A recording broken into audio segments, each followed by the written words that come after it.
Hey everyone, welcome on into Falcons Today by Chat Sports, filming from the NFL Combine here at Indianapolis. We are back at the Convention Center after a rocky first 24-48 hours, which we talked about on yesterday's channel, or yesterday's video, so if you want to go watch that, feel free to do so. But we're back, super excited to be here with you guys again, talking Combine, talking Falcons, talking Dirty Birds. So one storyline that's coming out that has some good implications for Atlanta is Georgia pass rusher Mykel Williams. He revealed to the media yesterday on Wednesday that he was about 60% last year at UGA, which was a big sigh of relief, I think, and I don't think it's unexpected that someone who's injured is leaning into the injury to kind of, just beef up a little bit their resume and gives them some street cred. But Williams saying he played at 60%, it answers a lot of questions about the lack of production at times. I think people were hoping and expecting for a bigger jump from Williams last year for the Dogs. Didn't really get that jump,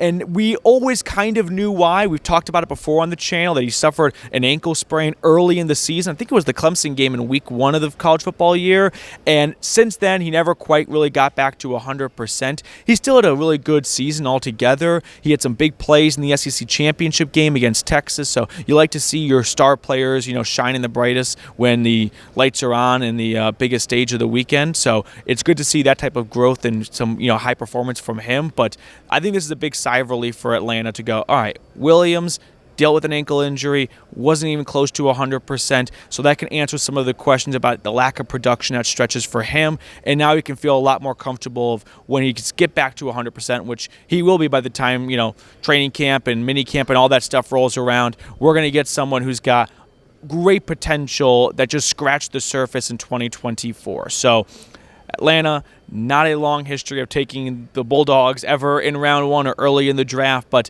I do think Williams is a player that Fontenot and Morris are going to have their eyes on. He checks a lot of the boxes. For one, he came in with incredible frame. I mean, not to just glaze the guy like some Greek goddess, but or Greek god.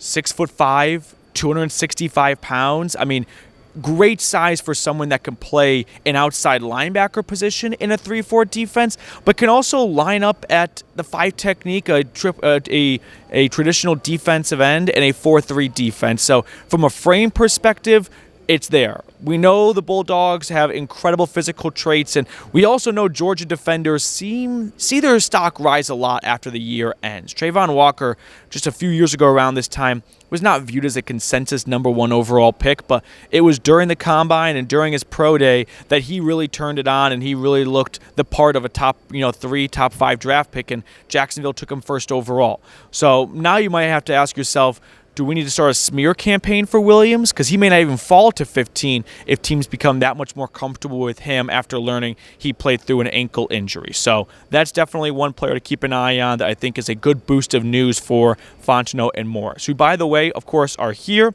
which might sound captain obvious. Not every team sends both their head coach and the GM. Kyle Shanahan is hanging out in the Bay Area right now. The Rams never come. Sean McVay has no idea where Indianapolis is on a map, so there are some teams that just take this week off. Atlanta did not, and as they should. They, in fact, brought all their defensive coaches. They brought one offensive coach, TJ Yates. They kept everyone else down in Atlanta, and they are using all 45 of their pre-draft visits on defensive players, which I have been begging them to just go overboard when it comes to trying to fix their pass rush.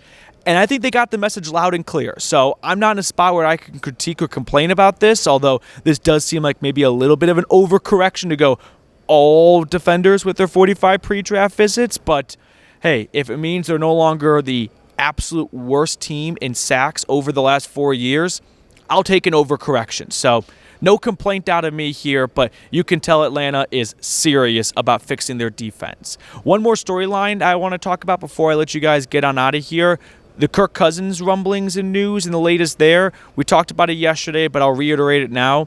Atlanta continues to put on this facade that they are keeping Cousins as their backup quarterback. I don't buy it. I don't think Kirk Cousins is going to be on the Falcons roster by the 5th day of the new league year when he gets $10 million added to his guaranteed money. To me, that's just not too much money for Arthur Blank to swallow, but I don't think he's in the business of, let's hold on to him, give him $10 million on top of what he's already making, and have him be our backup quarterback. Plus, I don't think it's purely about the money side of things here. This time last year, Sean Payton was telling people they have not made a decision on Russell Wilson and whether or not they're going to keep him or move on from him. They had known their decision. They moved on from Russell Wilson, and that was great for Bo Nix. It would have been extremely awkward to have, your ex hang around every single day at practice going, that's the guy who I replaced, and now I'm leading the team, but I don't feel like I have full control of the team because he's still here, so it can lead to a little bit of a divide in the locker room of who do you listen to, our old captain, our old starter, or the new guy, the rookie.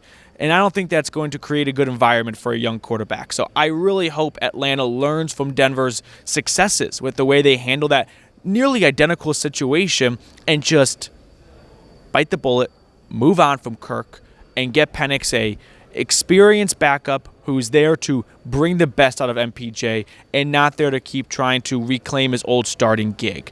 But as long as Atlanta continues to say we want to keep him as a backup, we'll continue to discuss it, but I don't believe it. I think he's going to be released. Now, one thing that could make things a little spicy is the Falcons could be putting on this face of we want to keep Kirk as a backup. Now, they might be doing that to send Kirk a message of, we are comfortable with keeping you as a backup and not releasing you.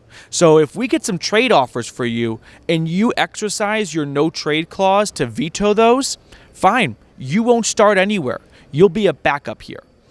And that might be something Kirk Cousins decides is not worth vetoing his no-trade clause, and so he goes to the Browns or maybe the Rams if they trade Matthew Stafford away, and that could be a bit of a cat and mouse game between Fontenot and Cousins and his agent McCartney of, if you don't take this trade right here, we'll keep you as a backup, or maybe even worse, we'll release you in August.